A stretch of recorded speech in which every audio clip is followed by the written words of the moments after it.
Hello, everyone. Welcome back to the Mike Chase Show. I am your host, Mike Chase. Welcome to the Mike Chase Show, presented by Fresca. Wait, that's not Fresca. I actually don't have any sponsors, but we are here today, May 26th, 2026. Here, this should be out sometime this evening, hopefully before Game 5 of the Western Conference Finals tonight. Last night, the New York Knicks completed their sweep of the Cleveland Cavaliers. We're going to get right in this one here. James Harden is a loser, right? Are we done with this? Are we done pretending James Harden is, can be a championship piece, or are we still going to act like he can be, right? Are the Harden stands, this is like what? This is like a decade of humiliation for the Harden stands, right? I mean, just wait till he gets here. Just wait till he gets here. Just wait till this, that. I mean, just the guy's never been a winning basketball player ever. He's just not. And he just, you know what I mean? If one of your top two players is James Harden, I believe I said this in last week's show, is one of your top two players James Harden, you're probably not going to win a championship. It's just not going to happen. He doesn't play enough defense. And his offensive game just isn't as good anymore as he's gotten older. His game has not aged particularly well. Can he still give you 20 points a night? Sure. But in the playoffs, you need a lot more than that. And James Harden, again, in crunch time, in a big moment, in a playoff game where he needs to rise to the occasion, James Harden doesn't do it. He doesn't do it. He doesn't do it. I don't know what else to tell you. Right? The Harden stands are going to get mad at me for this. They get mad at everyone for this, but it's the truth. The guy doesn't step up. Doesn't matter when he was on the Clippers. Doesn't matter when he was on the Rockets. Doesn't matter when he's on the Nets. Doesn't matter now that he's on the Cavs. In a big moment, when the lights shine the brightest, James Harden is going to not show up. It is what it is at this point. He is 36, 37 years old. You're expecting that to change? Why? You know what I mean? Like, why? Like, I don't even get it anymore. I truly don't. I mean, like, it's a medical condition to be a James Harden stan. It has to be, right? I mean, this has to be some sort of medical condition. You have to be sick in the head to think. You have to be insane. It's the literal definition of insanity, doing the same thing over and over again, expecting different results. You're insane. You are insane. This is not going to happen. And the Cavs are looking to re-sign him. I believe Shams Charania, I hope I said that name right. I don't really care. So they're looking to bring him back. They're going to bring back Kenny Atkinson, the head coach. From the Cavs' perspective, that's kind of what you have to do. Honestly, the East, I'll talk about this a little bit later. The East is kind of weak right now, so you might as well keep trying with your current core. You got to the conference finals. I guess just keep trying. I mean, there's nothing else that they can do. They're not going to go out and sign a big star. They're not going to go get Kevin Durant. I don't think LeBron James is going to go to Cleveland. I expect LeBron to stay in Los Angeles. So, yeah, I don't. Might as well keep driving. Might as well keep trying. The Knicks. Are the Knicks good? I mean, they're going to the NBA Finals. Or is the East just that bad? I don't know. Right? It feels like you watch the Eastern Conference playoffs, these best teams, and then you watch the Western Conference playoffs. It's like two different sports, right? It's like, it just is. You know what I mean? It's like, how do I describe it? It's like the Eastern Conference playoffs are like Burger King and McDonald's, and the Western Conference finals are like a fine dining restaurant, right? Like that's just kind of what it feels like right now. It feels like it's just two different things. And yeah, I mean, I don't know. The Knicks, they complete 4-game sweep here. Are they in the driver's seat to win the championship? Simple for the fact that as of right now, like I said, it feels like that Western Conference Finals can go 7 games here, right? That's kind of what it feels like right now. But yeah, at the end of the day, the Cleveland Cavaliers, they are swept. Their season is over. Donovan Mitchell probably going to sign an extension. They're probably going to keep James Harden around. Again, I know the talks of, you can trade Evan Mobley for Giannis. I don't know. I personally, as a Bucks fan, was like, I'm not that impressed with it. I would be very upset with a return of Evan Mobley for Giannis. No thanks, honestly. I'd rather let Giannis walk than get Evan Mobley in return. No thanks. Guys, young player, maybe he'll get it to, again, if you're the Cavs, you might as well just keep Evan Mobley, hope that he can expand his game and that he can play a bigger impact, a bigger role in the playoffs, in conference finals next year. Like that should probably be the hope if you're the Cavs, that you have a core that's good enough that you can, maybe get some extra pieces in there. Try to get some players who can actually help contribute in the playoffs. Don't just be regular season warriors. Get some guys who can actually contribute in the playoffs. That needs to be the goal if you're the Cleveland Cavaliers, in my opinion. All right, so second story of the day, or segment, whatever you want to call it. I'm not sure I'm calling this stuff yet. We're still kind of doing this on the fly. Number 2, Spurs. They just got done blowing out OKC the other night. Tonight they play them game 5, but have the Spurs kind of figured out this OKC team? It feels like they've had them on the ropes here, honestly, for like 2 games, and the Thunder have kind of scratched and clawed and kind of escaped with victories. It does kind of feel like the Spurs are kind of starting to take command of the series right now. I think the injury is starting to pile up a little bit here for the Thunder. Again, the thing that I thought the Thunder had on the Spurs was kind of that depth. You start having guys, you lose 2-3 guys because of injury or for whatever reason. Well, that kind of advantage goes away. And I think, you look at both of these teams 1 through 3 for the most part, they're pretty even, I would say. Despite the fact that SGA is your back-to-back MVP, I think they're pretty even 1 through 3. I thought where things got a little more questionable was when you got through like 4 through 6. Well, if the Thunder are missing 2 of those guys from their 4 through 6, well, then I think the Spurs are probably going to be the better team. And I think the Spurs, there's a very good chance I think the Spurs could take this series. And, again, pivotal game 5 tonight. I'm sure there's some stat out there, like teams that win game 5 go on to win the series 75% of the time or whatever. This series does kind of feel like whoever wins this game 5, I think is going to win the series. I am kind of leaning towards the Spurs right now. I just think Victor Wembanyama is playing some great basketball right now, and I think that's going to be tough to stop. Shai Gilgeous-Alexander, the flopping.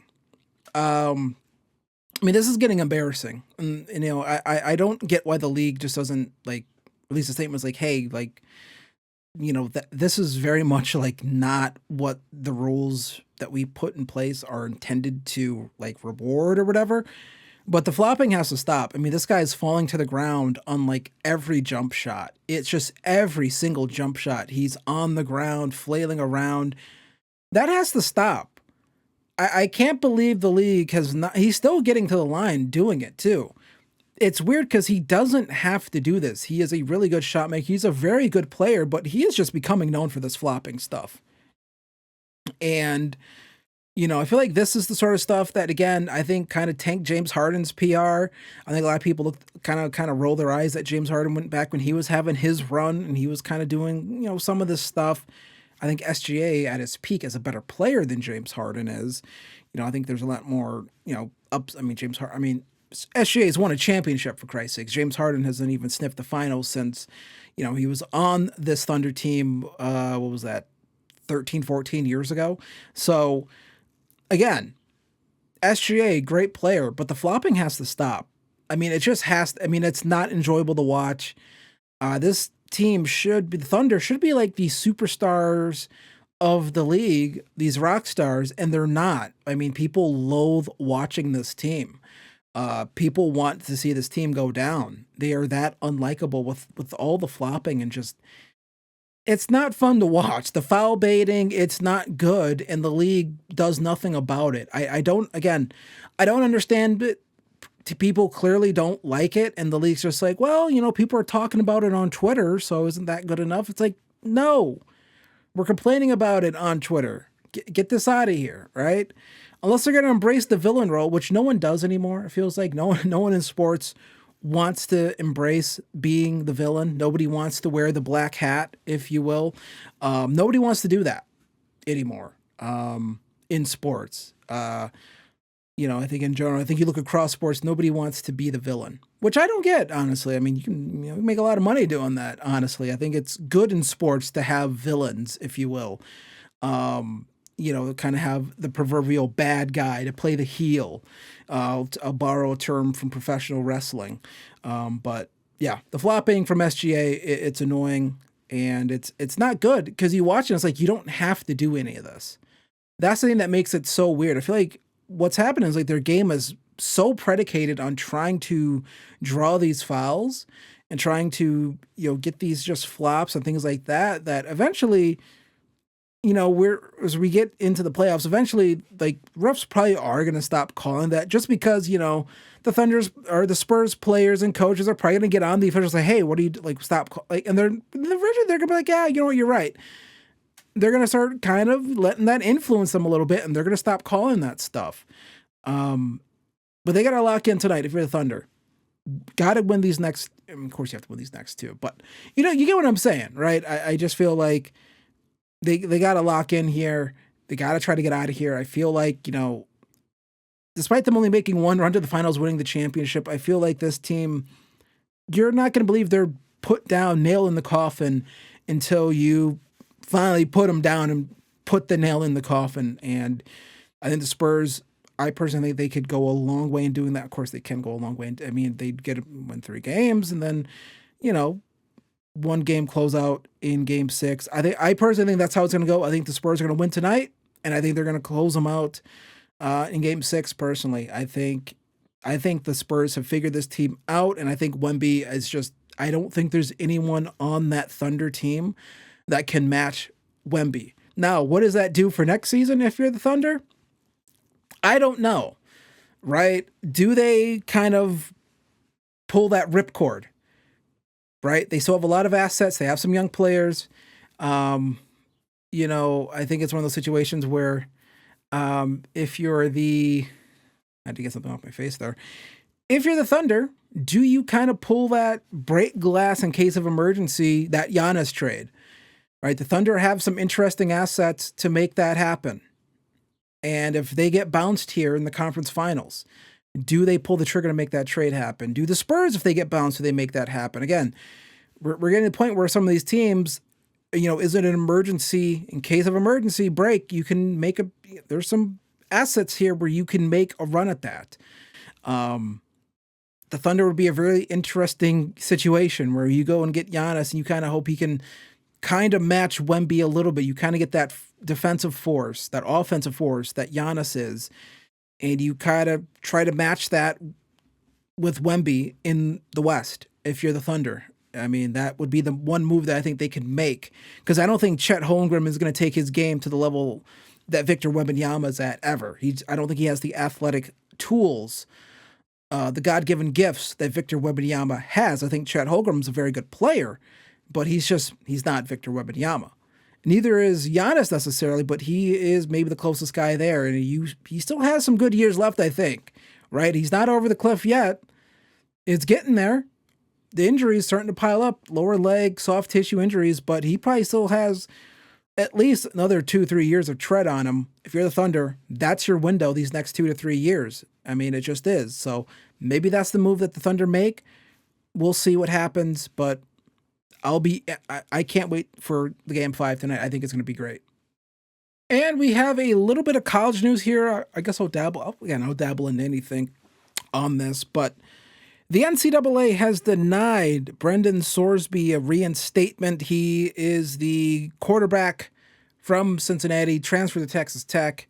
Then it got revealed or he checked himself into a treatment facility for gambling, completed a 35-day treatment for gambling addiction. I feel like you need longer than 35 days to treat an addiction. Maybe I'm wrong. I feel like that's like an ongoing thing. I don't know if 35 days, guys, I'm clean. I'll never gamble again. It's like, okay. Again, the NCAA, they prohibit student athletes from gambling on any NCAA sanctioned sports. What's next for Sorsby? My guess is they will, him and Texas Tech will probably just shop around and find a judge that will try to, grant an injunction on the NCAA's ruling, and then they'll go to court, and then some judge who went to Texas Tech will be like, the NCAA acted unfairly here and try to let him play. I do wonder, this could be the case where the NCAA finally says, okay, you know what, fine, we're going to take this to the Supreme Court, because no, you're not going to gamble on your team's games, which he did at Indiana. You're not going to do that in play. We're not allowing that, and that is definitely, if you're the NCAA, I feel like that's in your purview, right? I feel like a judge can't be like, that's not in your purview. No, this actually is in your purview. You're directly breaking NCAA rules. You're absolutely breaking rules of the NCAA. This is one of the oldest rules is you do not bet on your own teams. You do not do this. I don't care if it's, well, I'm a bench. No, that has always been a no-no. You do not do that. I think he might be under some sort of criminal investigation. I'm not 100% sure on that, but you do not do this. And I kind of hope I am almost positive. We saw it with Trinidad Chambliss, where basically it was an Ole Miss fan that was the coach, that was the judge, that was like, yeah, he can keep playing because he had strep throat and missed the game or something. I'm not sure what the thing was. It was the most blatant horseshit thing where it was wait, what is this? This is nonsense. This is a complete joke. And I'm sure this will be a complete joke. I'm sure they'll find a judge in a district that has some judges that went to Texas Tech that will try to rule in favor here of Sorsby. My question there for Brendan Sorsby is, how good is the no money? And Trinidad Chambliss to an extent. Is the no money that good? Whereas the second quarterback taken in this past draft with Ty Simpson.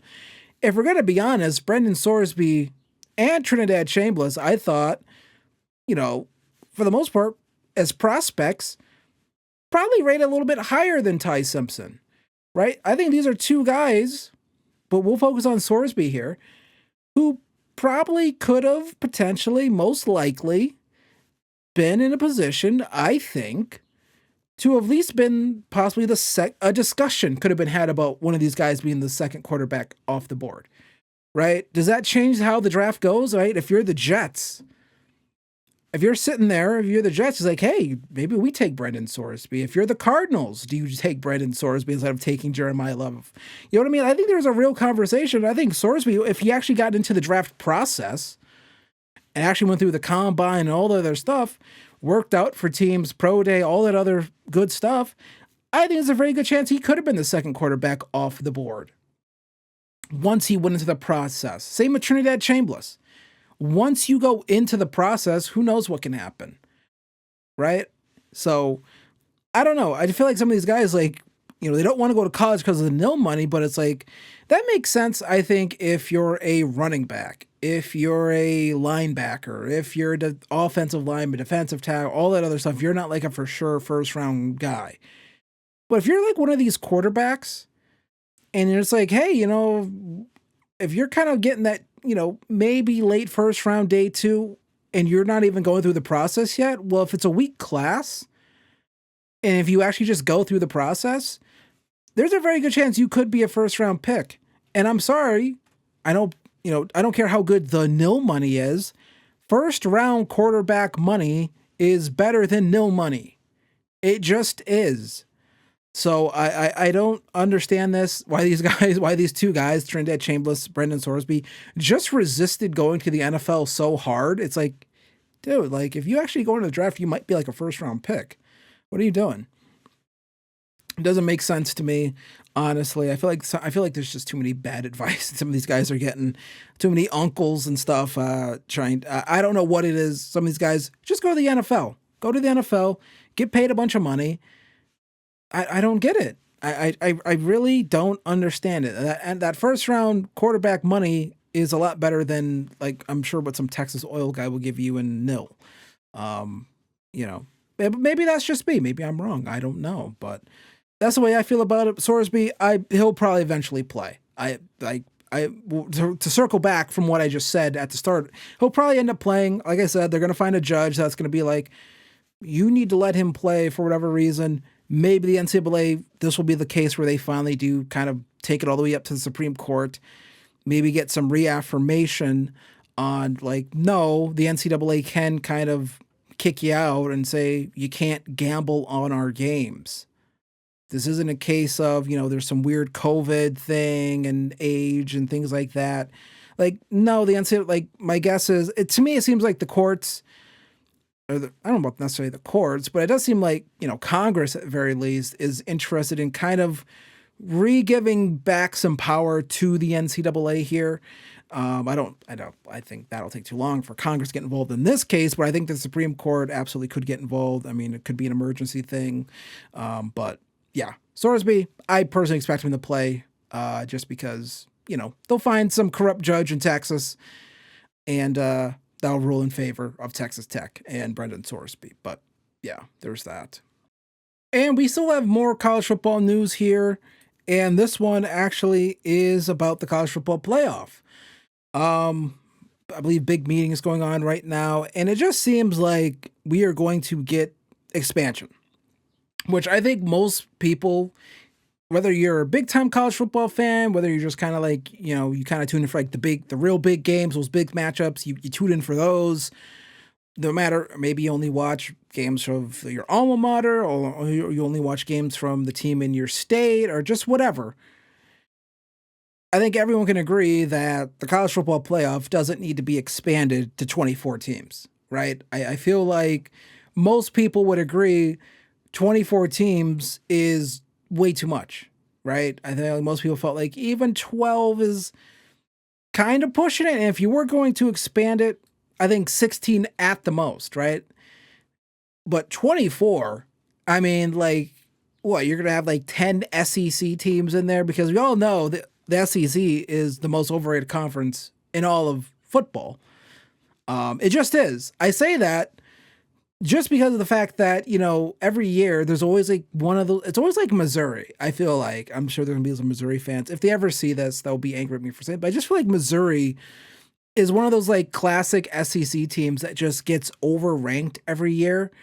And they're just always ranked really highly just to make sure that, Alabama or Georgia or LSU or whoever, right? They're just ranked really highly to kind of give that extra, strength of schedule to those other programs, right? Like, they're not ranked highly because they're good. They're ranked highly to kind of keep the SEC up in the rankings. That's the way I have always felt about it. But yeah, I mean, it just feels like the Big Ten, SEC, they just kind of want more for themselves. And also, it would be more money. I'm sure broadcast partners are salivating. I'm sure ESPN is salivating at the thought of more playoff games. I don't know, maybe Fox wants to get in on having some playoff games. I'm sure they would love to, I'm not sure how it would work. I don't know if it'd be like rotation like the Super Bowl between the broadcast partners. I don't know what this would look like, but I just feel like 24 teams is too much. Right? I feel like you would probably get rid of conference championship games. Now, granted, everyone acts like conference championship games are this sacred, holy things. I believe like conference championship, for the most part, I was kind of, I assumed like always had championship games. Like, no, these are things that like showed up like in the 90s.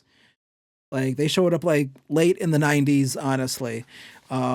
These aren't things that are, if you're wondering, I'm looking down at notes. I'm sure someone's like, what are you looking down at? Like notes. That's what I'm looking down at. Like, so they're not like these sacred things that are just, or that have to be in place for the sanctity of college football. Like conference championship games came about from, the conferences and teams wanting to make more money, right? Like, oh, we can sell a conference championship game to CBS or to Fox or to ESPN, and we could get an extra $50+ million just for the conference championship game. And that can get split amongst all the conference members, all the athletic directors. And again, this feels like athletic directors, they're making a push because they probably figure they can get an additional, I don't know what the dollar figure is, but it's probably a decent amount of money they can get out of broadcast partners to have even more college football playoff games, right? If you go to 24, which is just absolutely insane. It's like, again, 12 is even is pushing to be a bit much, right? There are some years where you look at like, there's really not 12 teams that are good in where you think like, past like 6, it's like not really where you look at a team as like, yeah, I don't know if they can actually are one of the best teams that in terms of like deserving to play for a championship. I'm not sure what this would do like bowl games. Like would like some of the round of 24 games, would those be turned into bowl games? Would that be the thought process, right? Would you have like the Tax Slayer Bowl be, the one 24 matchup or however you would do it? I'm sure there would be buys actually. So whatever that first game would be with the 24 ranked team and whoever they would play, would that be like the Tax Slayer Bowl? Like, I don't know how this would work. I just feel like that's just way too much. Um, that's just too much. It's just too much. Like we don't need 24 teams in the playoffs. Like literally the NFL doesn't even do that. Even I think the NFL probably like they added the extra wild card in there. I personally don't think they need to. I personally kind of wish the NFL would kind of get rid of that. Like we don't need the extra team in the playoff. Honestly, I kind of miss the top 2 seeds having a bye. I'm personally not a fan of that, in my opinion, in the NFL. Definitely not a fan of that here in college, personally. I don't know. If you're a big college fan, do you want to see 24 teams? I just feel like this is also kind of a roundabout way. I wouldn't be shocked if like this is kind of ESPN also making a push behind the scenes themselves. Again, this would probably just guarantee Alabama's always. You never have to worry about Alabama missing the playoffs. ESPN, don't you worry. Alabama will always be in there. Georgia will always be in there. It just feels like a way to kind of guarantee certain programs will always be in the playoffs, right? And that just doesn't seem right to me. I feel like that's just not what this should be. This should just be about finding the best champion, right? The best team. That's what this should be about, getting the best teams in there. And like 12, I think is a perfect number. I thought 4 was too little. I thought 12 was kind of like perfect, right? I thought 12 was like perfect. I thought it was like, that's the right amount. And now we're going to right the 24. Not even like, hey, let's go to 16 for a little bit. It's like, nope, we're going to go right the 24. My question is, when do they start saying, hey, let's go to 32, right? When do they say, you know what, 32 is nice, let's go to 40? I mean, I just feel like, is this going to be it? Is this like the last bit of expansion? Or are we just going to keep going here, right? If you're like, hey, why not the 25th team, right? Are we going to have like a play-in game eventually between like the 24th and 25th team, or the 23rd and 26th team, right? We'll have a play-in game for those, like for those teams. Like it just feels like they're just going to keep adding on to this, and it just kind of becomes a bit of a joke, and it almost becomes almost like a second season if you're in the playoff. Honestly, I just feel like we're now getting to the point where like, hey, this is like maybe too many games. Honestly, I feel like a lot of this is maybe also college football kind of trying to protect these top programs, kind of protecting against, guys pulling out, because guys would pull out of bowl games. That was a big thing a couple years ago. Well, now you're in a playoff. Boy, are you really going to get heat if you say, well, hey, I got to pull out of this for my draft stocks. Like really in the middle of a playoff run, like that could cause kind of unnecessary heat onto players. I do wonder if that's part of the impetus on this expansion even further, right? Because now, for the most part, if you go to 24, well, there's not going to be a lot of pullouts, right? There's just not going to be, because you're going to, a lot of the top programs are going to be in there, top draft prospects. They're not going to pull out of a playoff game. That is like a really bad look, probably. That probably something that could really tank your draft stock more so than pulling out of the guaranteed rate bowl, right? Or pulling out of the GoDaddy Bowl, or the Scooters Coffee Bowl, or the Barstool Dave Portnoy's only 5'2" bowl, right? I feel like that's a worse look than, or that again, pulling out of a playoff game is a worse look than pulling out of those bowl games, right? That's understandable in my opinion. It's like, who really gives a shit about those bowls at the end of the day? They're fun to watch when there's nothing on at that point in the year, but legitimately, like, there's not, it doesn't really mean that much. So yeah, feels like expansion is definitely on the horizon. Again, there's lots of hemming and hawing about it between the Big Ten and SEC, but I almost feel like 24 just feels inevitable at this point. If not in 2027, probably by 2028, they'll eventually come to an agreement to get to 24 teams. So yeah. And we're going to close out today's podcast episode or whatever. I don't know what this is. We're going to close this out with, I think, a funny story, and that is Jackson Dart going full MAGA. Now, I don't really care about that.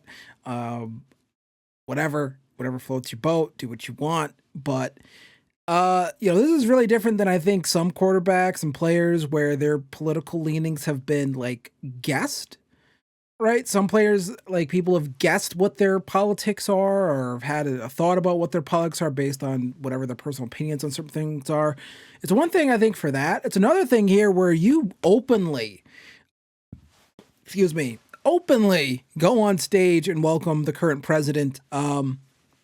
Again, do whatever you want, right? If that's what you want to do, God bless. But I do feel like you should be a little bit mindful of that. Hey, that might upset some people in the locker room. And there's some thought that maybe that upset Abdul Carter. Now, granted, allegedly, Abdul Carter said that he had, no issues with that, no problem with that. But he did say again on a Twitter post, thought this shit was AI. What we doing, man? So clearly not happy with Jackson Dart, in my opinion. Welcoming him out. On his rally, you know what I mean? But that is what it is, right? Again, he was invited. If, again, I'm sure for a lot of people, a young guy like that maybe doesn't really follow politics much, doesn't really follow what's going on in the world right now.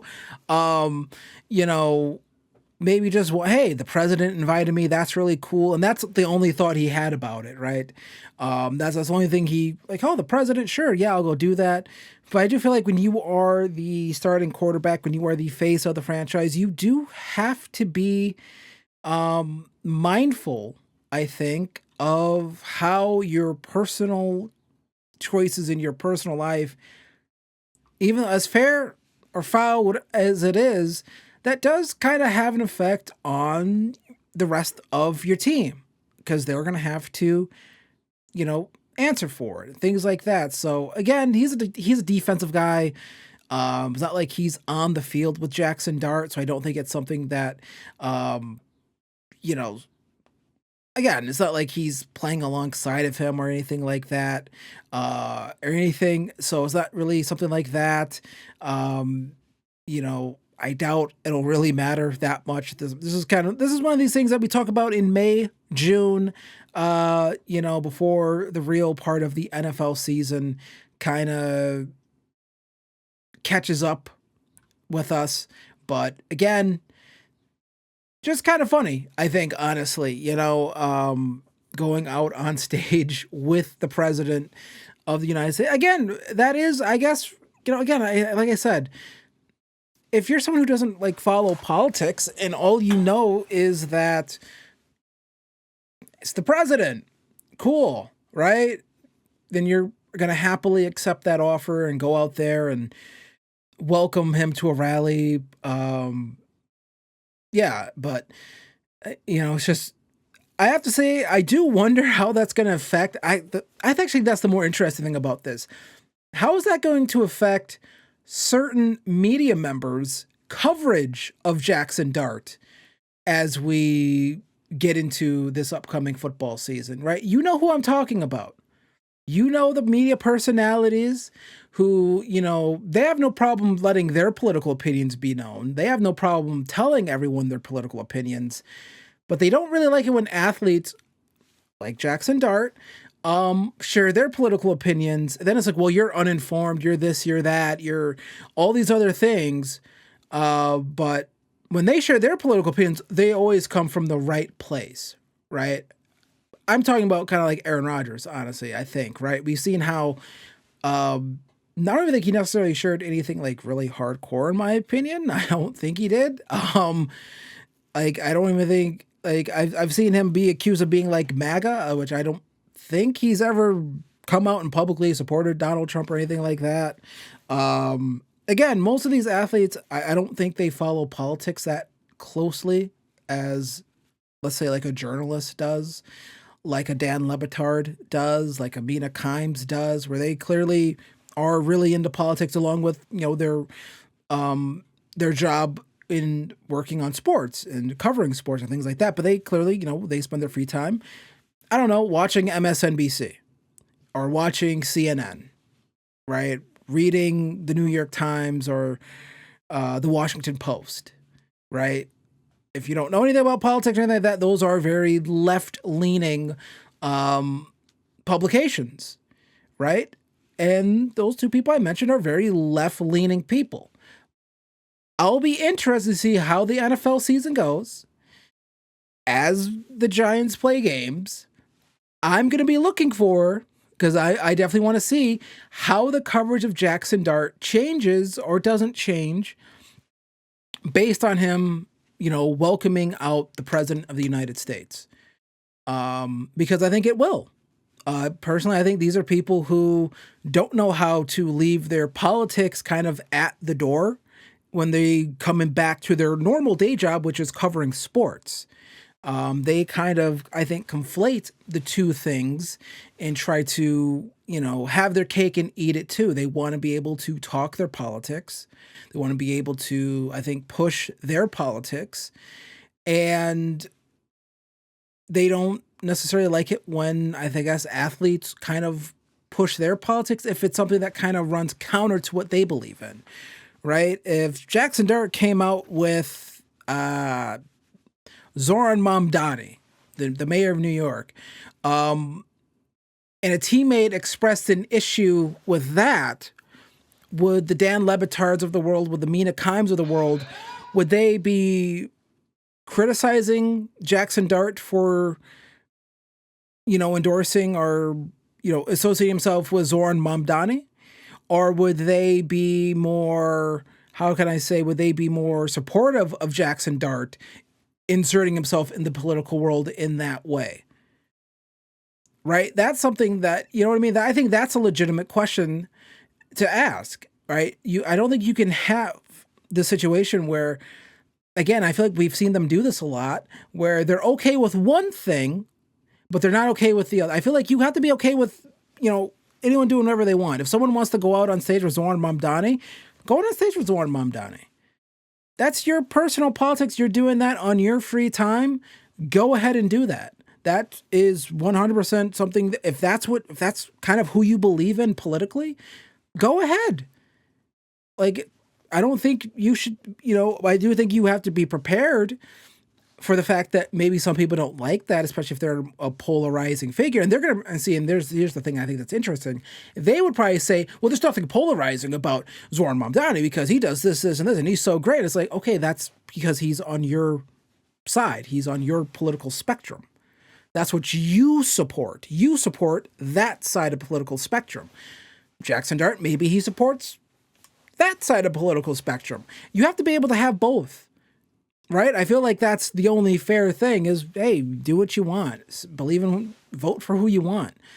Right? That's what we do in this country. You can support who you want to support. If you want to support an out and out like socialist like Zoran Mamdani, go right ahead. That's your right in America to do so. If you want to support Donald Trump, a conservative president who I feel is getting us into a quagmire of a war right now, again, that's my personal feelings on Donald Trump, but that's mine, right? I wouldn't go out on stage and welcome Donald Trump, but I'm not Jackson Dart. Maybe Jackson Dart does. He did. That's his right. And my right is to not support Donald Trump, but if you want to support Donald Trump, go right ahead. Do what you want to do. But I think some of the outrage on it, I feel like is just kind of insane from these sports journalists, where I think they want everything on their terms, right? And again, it comes back to, I think I I saw over the course of a few years what they tried doing with Aaron Rodgers. I believe Mina Kimes may have even retweeted things suggesting Aaron Rodgers was a white supremacist for not getting a COVID vaccine, which is fucking insane, honestly. It might have been like a Sarah Span tweet saying that Mina Kimes like retweeted. That's when I was like, oh, Mina Kimes is a bit of a fucking moron when it comes to politics. I think she's a pretty good football mind, honestly. I do think it's a little weird that some people attack her so much on some of her football takes. I always feel like she's someone who really does explain the way she feels on football and things like that. I think she's always done a great job. I'm not sure how I've got sidetracked on this, but I always see that where some people just kind of bash her. And it's like, what do you mean? Like, I feel like she really does go through and explain things quite well. But, you know, whatever. That's the internet for you. That's how people are. But I always feel like, again, it comes back to those politics where I just feel like at times where I feel like people are just like, they have no problem pushing their politics. They have no problem pushing their personal opinions and their views. But anytime someone else kind of comes back and pushes theirs, they have an issue with it. And for me, I just don't like that. I just feel like everyone should be allowed to push whatever they want to push. If you want to push Donald, if you think Donald Trump's awesome, go right ahead. If a quarterback wants to be like, if Joe Burrow wants to walk out on stage with, I don't know, whoever's running for governor of Ohio that's a Democrat, he should be allowed to do that, right? If Brock Purdy wants to endorse, I don't know, whoever's running for governor of California, he should be allowed to do that, right? But you do have to be aware that's going to come with, well, then you almost kind of have to answer for the policies in a weird way. You shouldn't have to necessarily because you're not there on the day-to-day operations, but you do kind of almost become, I don't say responsible, but people are going to question you when maybe something goes a little sideways, right? I think we've seen, again, I'm about to finish this up here, but I guess this talk goes to a larger point here, especially in this country right now, where I think you're seeing a lot of those comedians that had Donald Trump on their podcast. You kind of see them backing away from Donald Trump a little bit. Be like, ooh, he's kind of starting a Iraq War 2.0 here, potentially with Iran. I don't want to be associated with that. That's not what I signed up for, which is fair. Honestly, I think, you can always be able to disagree with someone that you previously agreed with and endorsed, right? I think that's normal, right? That should be, I feel like we can't be normal about these things anymore in this country for whatever reason. Like, that's normal to be like, hey, you know what? I liked this person when they were doing, X, Y, and Z, but now they're doing A, B, C, and D, and I don't really like A, B, C, and D. So I'm kind of not rocking with that person anymore. It's like, that's normal. That's 100% normal. That is very normal. You don't have to, just because you were with someone one day doesn't mean you have to be with them forever. But yeah, I'm not sure how I ended up going on this long tangent like this. This is supposed to be like a little fun little end segment for like 5 minutes here as I close out the show today. But yeah, my personal opinion on it is I don't really care that Jackson Dart went out on stage with Donald Trump. I doubt Jackson Dart is very much aware of all the policies Donald Trump has pushed for. I doubt he's aware of all the bills Donald Trump has signed. I doubt he's aware of any of that. He just knows the president was in New York, called him, said, hey, do you want to come out on stage with welcome the president out on stage? And he probably thought, oh yeah, that's cool. The president, right? I'm sure it's nothing more than that, right? You know what I mean? Unless Jackson Dart is full on build that wall and he has thin blue line stickers on the back of his car, then it's like, oh, okay, well that's his right. Let me just be frank, that's 100% his right to do that. But again, if he's not sharing those views constantly or anything like that, then I don't know. I mean, I guess you can speculate, but if he's not out there saying, I want this many people deported, and if he's not doing that, then I don't really care. And even if he is out there doing that, it's his right. You know what I mean? That's, I can call him an asshole or whatever, but I guess the bigger thing is, like I mentioned earlier, I'll be interested once we get into the season, depending on how he plays, I'll be interested to see how some of those prominent journalists who really love thumping their, I wasn't going to say Bible, but I don't think left-wingy people thump a Bible. I don't know what they thump. They're I don't know. They thump something. They like really letting everyone know their views. They don't like when other people let people know their views, but I'll be interested to see kind of how his coverage goes. Honestly, I do think it could be a situation where if he struggles, they're going to come for him. Right. A lot of those people, they're going to take joy in him not performing very well. Right. They're going to be happy that he's not performing very well because he went on stage with Donald Trump. And, again, as a franchise quarterback, you do kind of have to be aware of those things. But I do feel like that's also kind of not fair. Honestly, it's like, Lamar Jackson hangs out with like rappers who are accused of rape. I've never seen some of these journalists question him for that at all. Right. I mean, he hangs out with rappers who have been accused of sexually assaulting and beating women. And I've never heard a peep from any of those journalists about that. They actually think, oh, wow, that's so cool. Lamar Jackson hanging out with this cool rapper guy. That's kind of the extent of it. It's never like, hey, why is Lamar hanging out with a guy who's been accused of sexually assaulting women? What's up with that? How come he's doing that? What's up with that? Someone should ask him about that. In my opinion, honestly, someone should. It's like, hey, what are your thoughts on Kodak Black's rape trial? He probably wouldn't have much of an answer for that, but hey, in life, you have to be careful of who you associate with, even if you're a normal person. And when you're a star quarterback, I feel like you should probably try to avoid associating with too many, I would say, controversial kind of figures. And Donald Trump would definitely be a figure like that. Granted, I think any president, especially in our modern day and age, with how politically charged everyone on the internet appears to be, you kind of have to be careful about that. But at the end of the day, I'm sure it's more of just, like I said earlier, the president, people said, hey, do you want to go on stage with the president? He's like, yeah, sure, the president. That's cool. Granted, he is from Utah. And he went to Ole Miss. So, I mean, I don't know. Jackson Dart seems like a cool guy to me.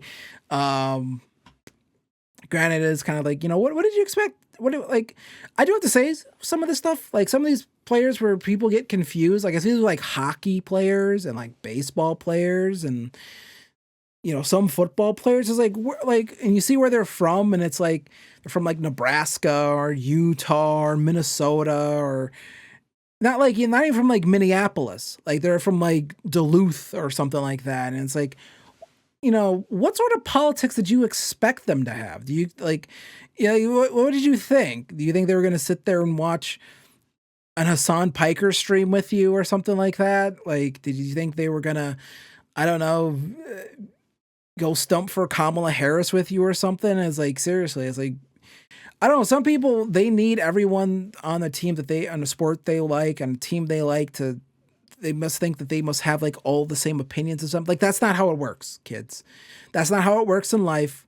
Not everyone you like in something you like, whether it's movies, sports, entertainment, TV, whatever, music, they're not going to have the same politics as you. And get this kind of purity test that some people try running on people that they do not know, right? That is the most important thing. Anyone complaining about this, you do not know Jackson Dart personally. Okay? So stop acting like you do. You don't know, you've probably never met Jackson Dart. If you did, you'd probably be a very nice person to you. And I think at the end of the day, for the most part, that's kind of all that matters, honestly, right? He's probably a stand-up person, and you're upset because he has mainstream political views in America for the most part, right? Like that's a mainstream political view is liking the president, regardless of who the president is. That's kind of how it is. So I'm going to get out of here. I did not expect to go 20 minutes about Jackson Dart. Of course, that ends up being the thing I talk about the most is Jackson Dart and Donald Trump. Go figure. Either way, I don't know when I'll do another one of these. I don't have like set days for this. I just kind of do it and yeah. So, but either way, if you enjoyed it, hit the like button, hit the subscribe button. especially if I upload these into some of these into short clips and things like that as well. And you guys have seemed to really do like the clips. We do have full podcast here with all the parts and things like that if you want to watch the whole thing. But either way, I will see you guys next time for more Mike Chase Show. So thanks for watching. Peace.